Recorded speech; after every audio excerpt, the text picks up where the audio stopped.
Allô tout le monde, c'est Amé de Otaku Manga Lounge. Je suis là pour vous présenter toutes les nouveautés manga de la semaine. Et en plus, la semaine dernière, on s'est pas vu que ça fait des nouveautés pour 2 semaines. On n'en avait pas assez. David est là d'habitude avec moi. Il va me rejoindre quand il va pouvoir. Il est un petit peu occupé en boutique, mais il nous fera 2-3 apparitions pour vous parler de ce qu'il a lu. Alors, j'ai eu des très très belles sorties ce mois-ci. On dirait que ça fait longtemps qu'on ne s'est pas parlé. Hein. J'ai eu des très très belles sorties cette semaine. Et puis en fin de semaine dernière, à commencer par, je sais que c'est bizarre de commencer par ça, mais il se trouve que c'est mon dernier exemplaire, puis c'est Michael qui est d'habitude avec nous au live qui l'a acheté, et il m'a fait le plaisir de me le prêter le temps du live, alors je vais le présenter tout de suite, parce qu'après il faut qu'il s'en aille. Donc Michael, quand tu nous regarderas, ceci est ton livre, parce que tout le monde a un peu sauté dessus, il n'y en avait pas tant d'exemplaires en boutique, puis ça a fait comme... Faut dire que le cover est très très beau. Alors ça s'appelle Série, cover superbe avec une jaquette transparente, imprimée également.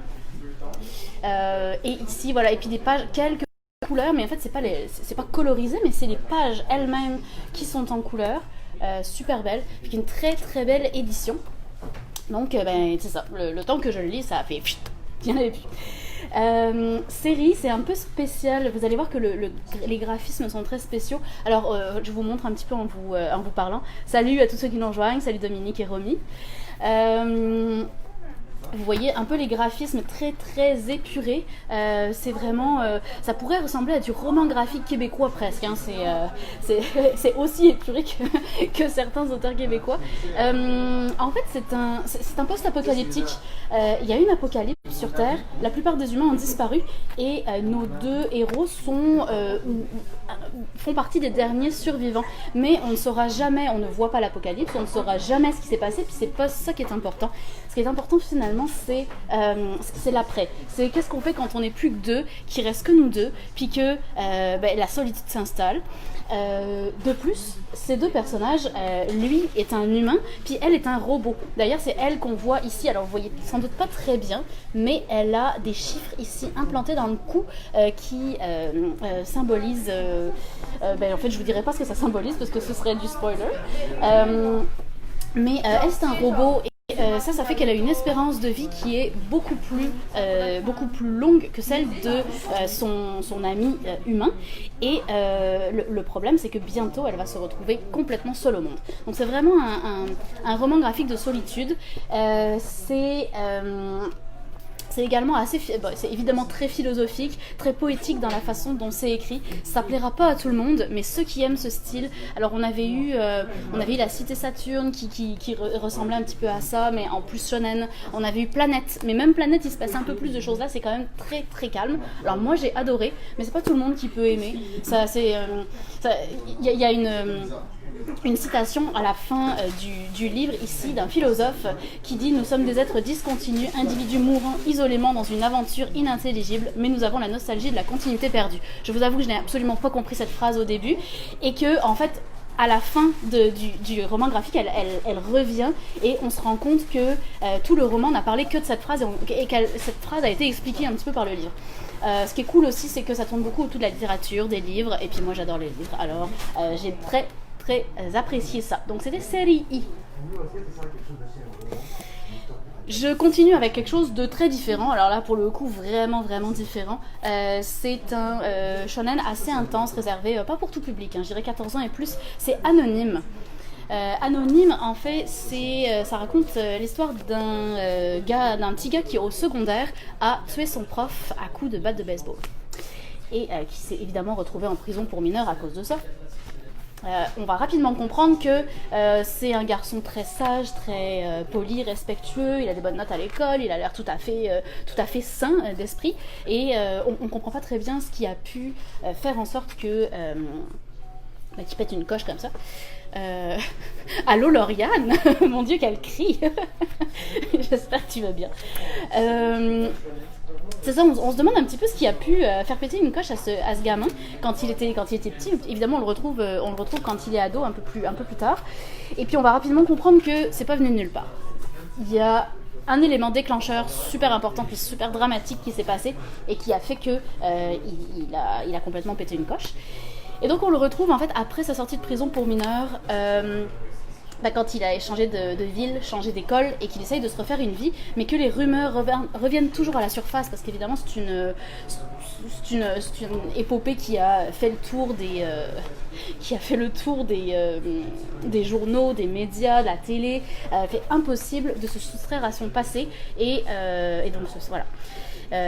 Il assume complètement le pourquoi il l'a fait, mais il n'est pas capable de se refaire une vie. Donc tout ce qu'il aspire, c'est d'être anonyme.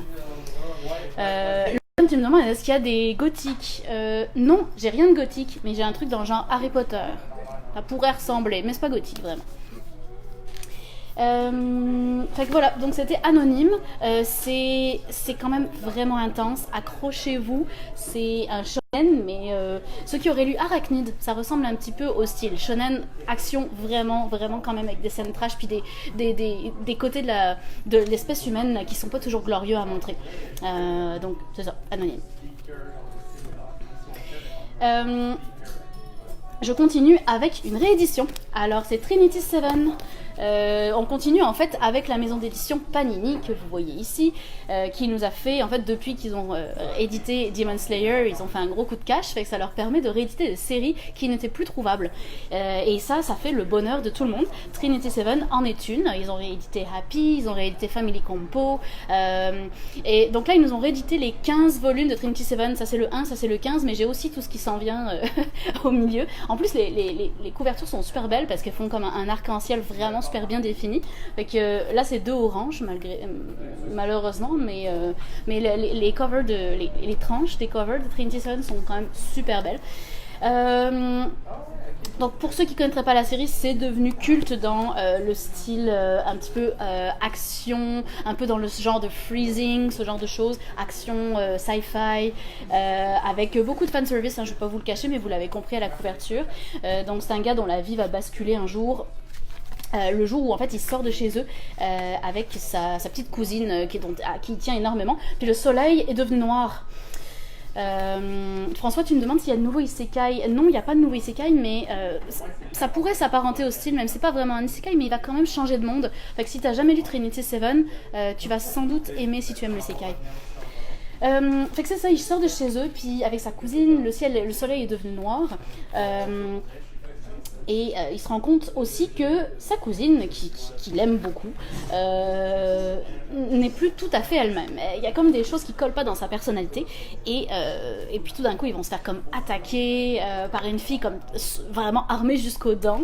Et il va comprendre que sa petite cousine va disparaître, tout simplement. Enfin, ou plutôt ce qui reste de sa petite cousine, puisqu'elle n'est plus vraiment elle-même. Et ce qui va se passer, c'est que pour essayer de la retrouver, il va intégrer une école de magie. Pour le coup, pas une école de magie à la Harry Potter, mais plus une école de magie à la Blue Exorcist ou à la Jujutsu Kaisen. Et c'est dans cette école qu'il va faire la rencontre du Trinity Seven. Le Trinity Seven, qui sont 7 superbes filles. Superbes, oui, mais très dangereuses, puisqu'elles sont toutes expertes dans leur spécialité de combat. Il vaut mieux s'en faire des amis. Donc voilà, un classique du genre, Trinity Seven, 15 volumes sortis, puis à savoir que la série n'est pas terminée, elle en est à 17 volumes actuellement, elle continue, mais au moins les premiers tomes sont disponibles, ce qui n'était pas le cas. Je sais que plusieurs d'entre vous l'attendent, me l'ont commandé, sont en attente depuis longtemps, ne vous inquiétez pas, je vous en ai réservé des exemplaires. Dominique, tu me demandes si j'ai des nouveautés shonen. Oui, je parle depuis tantôt de Anonyme, qui est un shonen, même si c'est pas un shonen vraiment classique, c'est plus violent. Je parle de Trinity Seven, qui pour moi est un shonen également. Puis je pourrais y aller avec un autre shonen ici. Cet autre shonen, c'est Assassin's Creed Blade of Shaojun. Donc là on est plus dans la fantasy, RPG, c'est donc la licence d'Assassin's Creed. Puis ce qu'il faut savoir, c'est que Blade of Shaojun, c'est pas tous les Assassin's Creed qui ont été faits par Ubisoft Montréal, mais Blade of Shaojun, oui, c'est en fait... c'est basé sur le... Alors attendez, parce que je suis pas une experte en jeux vidéo là, puis j'ai joué à Assassin's Creed mais pas à celui-là. C'est Assassin's Creed Chronicle China. Donc c'est en fait l'histoire de ce jeu précisément là, qui se passe dans la Chine médiévale, et où on suit en fait la dernière assassin d'un clan qui s'est fait décimer, et on va la suivre tout au long de sa vengeance pour venger en fait ses collègues de la confrérie qui se sont fait massacrer. Donc on est vraiment dans le style RPG, ça suit tout à fait l'histoire du jeu. Avec évidemment les retours à la réalité comme on voit toujours dans Assassin's Creed. Puis c'est dessiné de façon assez correcte, ça coule bien, c'est un bon manga de fantasy, rien d'extraordinaire, ça reste une adaptation de licence de jeux vidéo, des fois c'est bon, des fois c'est moins bon, c'est quand même très correct je dirais, mais je vais pas sauter dessus non plus, après c'est mon point de vue personnel. Par contre ce qui est très cool, c'est que, alors c'est les éditions Mana Books qui se sont spécialisées dans les adaptations manga de jeux vidéo, donc ça c'est cool parce qu'ils sont vraiment experts dans leur domaine. Puis ce qui est cool, c'est qu'ils nous ont fait une très belle édition avec une couverture réversible. Alors c'est très à la mode en ce moment de faire ça. Puis en même temps le cover est très très beau. Fait que non, ça j'ai beaucoup aimé ça. Alors voilà, donc c'était Assassin's Creed Blade of Shaojun, qui est un shonen aussi, Dominique. Je continue avec une autre réédition. En fait c'est vraiment cool parce que vous savez que souvent on a des packs qu'on appelle des packs pour débuter là avec le manga, puis vous avez le deuxième qui est gratuit, puis après vous pouvez continuer la série si vous le souhaitez. Là on vient de recevoir un pack comme ça à moitié prix, mais ce qui est cool c'est que c'est une série complète. Ça c'est quand même pas mal sympa. Alors ça s'appelle Zelfie, c'est une série shonen sci-fi. Et c'est par l'auteur de Hubelblatt. C'est une série qu'il avait faite, il me semble, en parallèle de Hubelblatt, même si je suis plus certaine. C'est sûr que ce soit fait avant, mais il me semble qu'il a écrit en parallèle, comme c'est une série très courte. Fait que vraiment, série sci-fi, un peu post-apo. Et ce qui est cool, c'est que vous avez une série complète pour la moitié du prix. Donc c'est quand même pas mal sympa. C'est une édition limitée, j'en ai encore pas mal en stock parce que j'en ai beaucoup, j'en achète beaucoup, mais sachez qu'une fois qu'il n'y en a plus, je ne pourrai plus en recommander. Donc si ça vous intéresse, passez nous voir. Pierre, tu nous dis, j'adore le fait que vous prenez le temps de nous faire découvrir les mangas. Merci beaucoup pour ton feedback, Pierre. Ça nous fait plaisir de savoir qu'il y a des gens qui nous écoutent puis qui apprécient ce qu'on fait. C'est toujours plus agréable. Je vais avoir également maintenant une sortie, en fait deux sorties shoujo. Pourquoi je vous les présente ensemble? C'est parce que c'est le même auteur. Donc l'auteur s'appelle, attendez, laissez-moi vérifier, je ne sais plus, Megumi Morino. Et donc on a un one-shot puis une série. Les deux ont été sortis en même temps, je ne sais pas pourquoi, mais en tout cas ça semble être une volonté de l'éditeur Akata. Akata qui a changé son logo, là, je ne sais pas si vous avez remarqué, mais ils l'ont un petit peu modernisé, c'est très sympa. Ils ont mis des couleurs différentes en fonction des collections, puis ils l'ont quand même... c'est un logo Akata version 2020 là, cette fois, et pas, pas comme l'ancien logo. Donc c'est très cool. Alors, je commence par le one-shot. Le one-shot s'appelle My Dear Neighbor. Et il raconte l'histoire de... en fait, il commence de façon un peu spéciale. Il commence, à la deuxième page, avec notre héros et notre héroïne qui viennent de tomber du 3e étage du balcon de l'appartement, qui viennent de faire une chute absolument déplorable.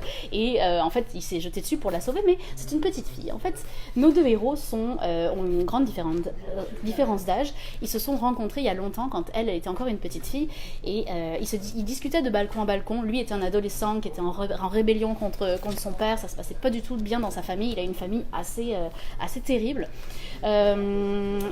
Il avait plus envie d'aller à l'école, était un peu découragé, il passait son temps à fumer sur le balcon et il s'est rapproché de cette petite fille, cette petite voisine qui était toute innocente et toute gentille, et il discutait de balcon à balcon, puis un jour elle a basculé sur le balcon, il s'est penché pour la rattraper et il est tombé avec. Mais ils ont tous les deux survécu à leur chute, sinon il n'y aurait pas d'histoire. Je vous montre un petit peu les images en même temps. Après ça, ils se sont perdus de vue, les parents de la petite ont déménagé, puis voilà. Devenu lui adulte, puisque c'est lui qui raconte l'histoire, c'est un shoujo où le narrateur est le gars, il va la retrouver tout simplement parce qu'elle réemménage dans l'ancien appartement de ses parents, mais elle emménage toute seule, elle est devenue ado, elle va au cégep. Et puis rapidement il va se rendre compte que si elle a emménagé là, c'est parce qu'elle en pince un peu pour lui. Elle, au fil des années, elle n'a pas réussi à l'oublier. Et donc, il est un peu gêné parce qu'elle est beaucoup plus jeune que lui. Puis, allô, Anne, justement, je suis en train de parler d'Akata, je suis sûre que tu vas être très contente. Donc, c'est ça, il est un petit peu gêné c'est pas quelque chose qui l'intéresse particulièrement non plus de commencer une relation avec une fille plus jeune que lui. Mais il va accepter de la voir. En fait, elle tient à s'occuper de lui. Elle ressent comme une dette envers lui parce qu'il lui a sauvé la vie. Et donc, elle voit qu'il a l'air un peu avec sa job et tout ça, fait qu'elle décide de lui cuisiner des bento pour toutes ses lunchs.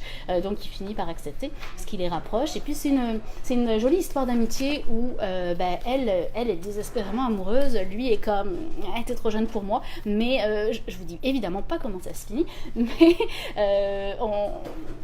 ne vous inquiétez pas, ça reste un shoujo, donc il n'y aura pas de scène pas politiquement correcte. Oups. Fait que c'est ça.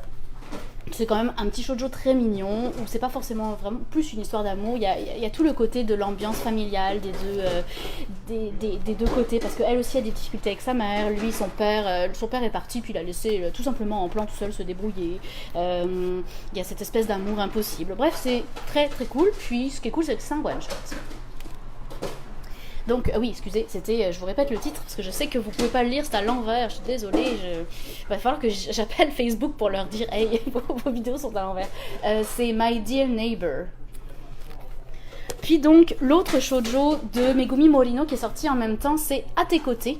Alors on reste sur un shoujo très très classique où une rencontre par hasard entre un gars et une fille qui fréquentent la même école mais ne se connaissent pas vraiment.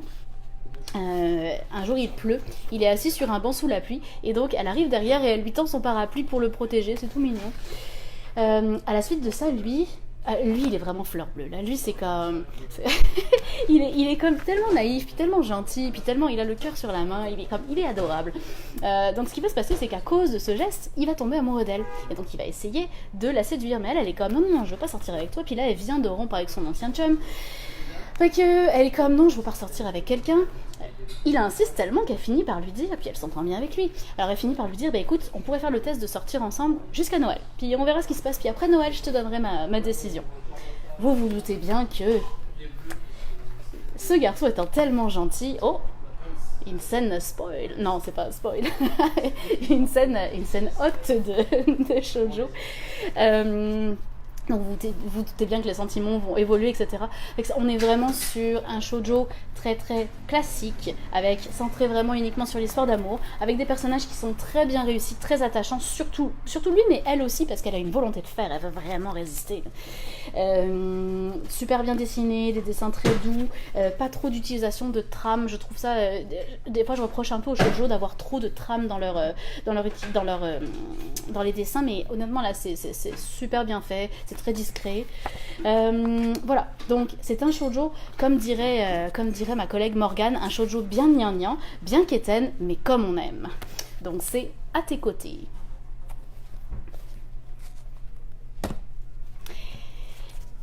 Et on arrive déjà à la fin parce que on s'était réparti le travail avec David, donc au pire on vous présentera tout ça la semaine prochaine, c'est pas perdu. Mais mon dernier et mon favori de la semaine, c'est alors il a un titre terrible, c'est The Wise Wise Beast of the Wizarding Wisdoms. Je l'ai dit sans faire de faute.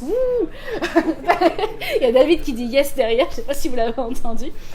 Alors, vous avez peut-être reconnu le artwork, c'est de Nagabe, qui est l'auteur de L'Enfant et le Maudit. Alors, comme je vous l'ai déjà dit, vous le savez sans doute déjà, mais pour ceux qui n'ont pas l'habitude de nous écouter, moi j'essaye souvent de me renseigner le moins possible sur les séries. Je ne lis pas les critiques, je ne lis pas le résumé à l'arrière, parce que je veux arriver avec des yeux complètement vierges de toute idée, je veux pas me faire une idée. Donc j'ai pris The Wise Wise Beast, je vais raccourcir le titre parce que sinon on s'en sortira pas, avec aucune idée de ce que ça impliquait ou de ce que ça voulait dire. Je savais que c'était l'auteur de L'Enfant et le Maudit, mais c'est tout. David, veux-tu présenter un manga ? Oui. Non, tu peux pas ? Ah, David n'est pas disponible. Il va revenir. Je vais finir de vous parler de ça. Alors, donc je prends ce manga avec beaucoup d'étonnement. Je me dis c'est bizarre comme titre. On est sur un titre anthropomorphique, comme vous pouvez le voir, avec le magnifique artwork de Nagabe qui n'est pas sans faire penser à Beastars. Probablement que l'auteur de Beastars s'est inspiré du travail de Nagabe parce que elle est plus jeune que lui, elle a commencé à dessiner après, donc je dirais que c'est probablement dans ce sens-là. Peut-être qu'il n'y a pas eu d'interaction entre les deux, mais j'ai quand même l'impression qu'il y a de l'inspiration quelque part. Et puis donc ça se passe, vous le voyez dans le couloir ici, là, tout se passe dans une école qui s'appelle Wisdoms justement, une école de sorcellerie, de magie. Et on suit en fait, j'ai pas commencé, je ne l'ai pas dit, mais c'est pas un tome 1, c'est bien un one shot, une histoire complète, et c'est un recueil de plein de petites histoires courtes qui chacun suivent toujours 2 personnages différents, avec une histoire d'amour à chaque fois.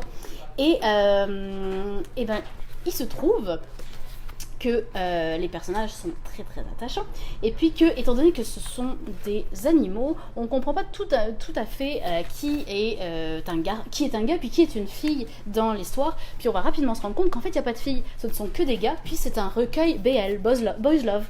Mais ça n'a jamais été vendu comme tel par les éditeurs. Donc j'étais très surprise. Puis j'ai trouvé que c'était vraiment très très bien amené parce que c'est très subtil et on s'en rend compte au fil du temps en fait. Qu'on va suivre. En fait, c'est que des petites histoires d'amour. Alors soit c'est la découverte des sentiments, soit c'est un amour impossible, encore une fois avec trop de différences d'âge entre un professeur et un élève, soit c'est justement un amour impossible parce que tous ces animaux sont tous de races différentes, puis le loup et la brebis aimeraient bien ça, être en couple, mais c'est très difficile pour un loup d'éviter de manger sa brebis tous les jours. Aussi la découverte de sentiments nouveaux par 2 petites chauves-souris, 2 professeurs qui vont juste comme sympathiser puis entamer une relation, mais on n'ira même pas jusque là en fait. C'est juste comme une relation amicale dont on sait qu'elle va dériver, mais on ne se rendra pas là. L'univers est super beau, on se croirait vraiment dans Harry Potter, honnêtement, là c'est tout aussi féerique. Les personnages sont tous très différents, et puis quand même il y a au moins peut-être 5 ou 6 histoires différentes, fait que c'est quand même très très... Monsieur Nagabe a quand même beaucoup d'imagination. Fait qu'en gros, honnêtement, tout est réussi dans ce manga, c'est vraiment un délice à lire, et pour ceux qui ne connaîtraient pas le Boys Love et qui voudraient éventuellement se lancer, c'est évidemment très très soft pour se lancer, parce que j'ai même hésité à le classer en Boys Love, je vais le faire quand même, mais on pourrait très bien le classer en seinen, puis ça passerait très très bien. Donc si j'ai un coup de cœur cette semaine, c'est vraiment celui-ci, donc c'est The Wise Beast of the Wizarding Wisdom. Yes. Je l'ai. Et voici David, tadam. Je suis. Et ben moi en plus j'ai fini de présenter tout ce que je voulais, fait que je te laisse faire la suite. Je vais sur le petit mot. Ah oui, tu l'as lu toi aussi. Et c'est officiellement le premier Boys Love que j'achète. Pour vrai? Parce qu'il est acheté dans ma collection, j'ai vraiment aimé. Mais c'est pas le premier que tu lis parce que t'en as déjà lu. Non, j'en ai déjà lu. Ouais, j'en ai déjà lu. Mais c'est le premier que t'achètes. Très très cool. Il est cool, hein. Très très cool. Alors, si David achète du Boys Love, je pense que vous pouvez y aller. Il y a un début à tout. Arantxa dit c'est beau. Oui, effectivement, Arantxa, c'est super beau. Fait que moi j'en ai 3. Oui. Dépendamment de si et moi j'ai pas eu le temps de les lire ceux-là, fait que tu vas pouvoir me les expliquer si j'ai le temps. Sinon je vais m'éclipser. J'ai celui-ci qui est Running Girl, qui est un manga que j'attendais vraiment beaucoup. On l'attendait depuis longtemps. J'ai vraiment été accroché par le visuel en fait du cover qui est vraiment magnifique. Et il est tellement magnifique en fait que le cover m'a trop hypé en fait, tout simplement. Où je m'attendais vraiment à des dessins qui ressemblaient vraiment comme le cover tout au long du manga. Mais on voit que la mangaka a fait vraiment un effort sur le cover en lui-même, puis sur les scènes d'action, les scènes importantes et tout ça. Alors, de quoi est-ce qu'on parle? C'est que il faut savoir que c'est une série qui va être en 3 tomes, tout simplement, et c'est une série qui est en collaboration avec une association en fait pour les personnes qui ont été amputées, qui ont perdu un membre pour une maladie ou d'après un accident, et que chaque tome acheté déjà verse en fait une petite commission à cette compagnie-là, donc ça soutient le sujet dont ça parle, qui est très très cool. C'est du shoujo, donc on va suivre l'histoire de notre héroïne ici en fait qui a perdu sa jambe lors d'une maladie en fait, et qu'elle a été obligée d'amputer. Puis dans le fond, depuis cet accident-là, en fait, elle a du mal à reprendre un peu le dessus et reprendre goût à la vie. Jusqu'au moment où le médecin qui était en charge de la demoiselle, en fait, lui présente un club, donc un club d'athlétisme, de para-athlétisme, et notamment donc, un scientifique qui lui s'est lancé dans le projet de créer des lames. Donc une lame, c'est ce qu'il y a ici. C'est quelque chose que je ne savais pas avant de commencer le manga. Et dans le fond, tous les deux en fait vont un peu travailler main dans la main. La demoiselle pour reprendre goût à la vie, puis retrouver un intérêt certain pour la course, et le gars justement pour mettre à bien son projet, parce qu'il y a quelque chose derrière tout ça. Très très cool, un petit shoujo qui se prend super bien, comme je dis, en 3 tomes, et de mémoire c'est la première série de l'auteur. Ensuite de ça, on continue avec des sentiments, puis avec Golden Sheep en fait, qui est vraiment très très cool, qui a été fait par l'auteur qui fait All Summer Holiday. Je vais le prendre ici normalement. Donc c'est la même auteur qui fait ces deux-là, donc Memory Prince et All Summer Holidays en fait. Donc on reste dans l'optique du one-shot pour ces deux-là, et on se lance sur une série. Donc ça va parler de l'histoire de la demoiselle ici qui, étant petite en fait, a fait comme une espèce de pacte avec des amis qu'elle a rencontrés là-bas. Elle a dû déménager, et quelques années plus tard elle revient. Donc ça se ramène que les 4 ensemble vont se retrouver dans le même lycée. Arzak, c'est pas très... Oui, je sais. Mais c'est super bien écrit. Qui pour le coup vont se retrouver tous les 3 dans la même école finalement. Et on va voir que ils ont pas mal tout changé avec l'adolescence. Puis comment et pourquoi ils étaient... comment ils étaient avant, comment ils étaient perçus l'un envers l'autre avant, est totalement différent. Donc ils vont se mettre tranquillement à ne plus avoir cette amitié qu'ils avaient. Et notamment notre héroïne qui elle garde vraiment ces sentiments-là vraiment intacts, de façon, elle veut vraiment que tout soit comme avant, mine de rien. Et pour le coup, va avec un des 4 personnes en fait, des 4 héros vont essayer de fuguer à Tokyo pour essayer de retrouver son père à elle. Fait qu'il y a beaucoup de problèmes personnels là-dedans, avec comme quoi dans le fond un des héros qui martyrise un peu un autre de ses amis. Fait que c'est quand même assez triste en soi comme histoire. Mais j'ai hâte de le lire. Contrairement. Fait qu'on va voir aussi qu'il y a des sentiments qui vont se développer, notamment ces 2 filles de gars. Fait qu'il y a une espèce de pseudo carré amoureux. Donc très très très très cool.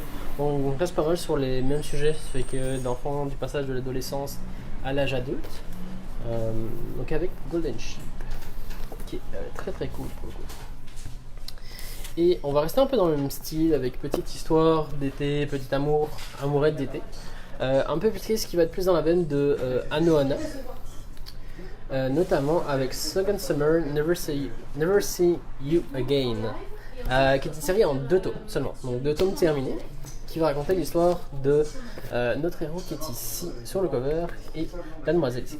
Donc il s'avère que tout se passe durant le semestre d'été en fait, donc qui est un peu différent au Japon, et il s'avère que la demoiselle en fait essaie de reprendre goût à la vie.